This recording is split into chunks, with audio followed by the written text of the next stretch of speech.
Welcome back. I'm here with Football League editor Pascal Lemaire to talk about Saturday's Championship match between Brighton and Cardiff. Start with the home side. Pascal, still top, still unbeaten. They'll be pretty disappointed by the draw with Bolton last time out. They will be. That's two draws in a row now as well, because they went to Wolves 0-0 there, and the Bolton game, certainly they were 2-0 up in that match. Dale Stephens with a great finish, Jamie Murphy his first goal for the club as well, so things were looking good against a Bolton team who have struggled this season. But then Murphy got sent off, and that really didn't help them. And you have to say that when you watch the replays back, it was a very harsh decision. You can see why the Bolton players might have overreacted. It was a nasty challenge, and the Bolton player, the way he fell, but it did look really awkward. But when you watch it back, Murphy clearly slips. He wasn't going in for the challenge that it ended up being.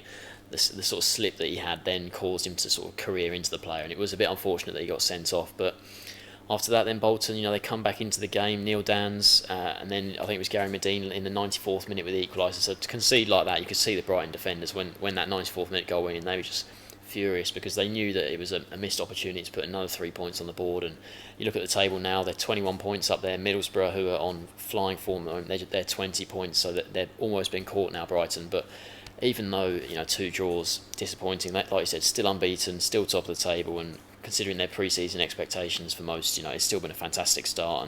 And one other note from that game as well, Bobby Zamora made his first league start since rejoining the club, and he was really impressive. He played a big part in both goals they scored. So if he's in form, and they've got Baldock and Hemed who have looked good as well, so things still looking good for Brighton. That's for Cardiff. They returned to winning ways last time out.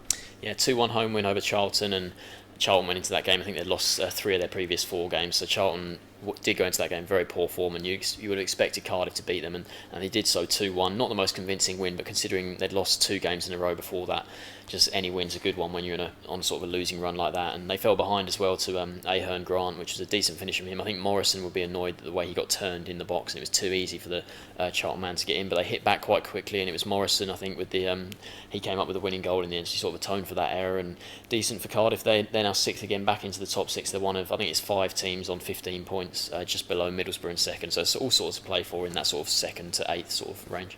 What's your score prediction for this weekend? Yeah, you've got to go Brighton. I think they were playing pretty well, 2-0 up against Bolton. Then obviously the red card didn't help them, but they're still looking really good, Brighton, I have to say. And last game before the international break, they'll be desperate to keep hold of that top spot, so I'm going to go 2-1 to them. Sportsman going for a 2-1 win for Brighton.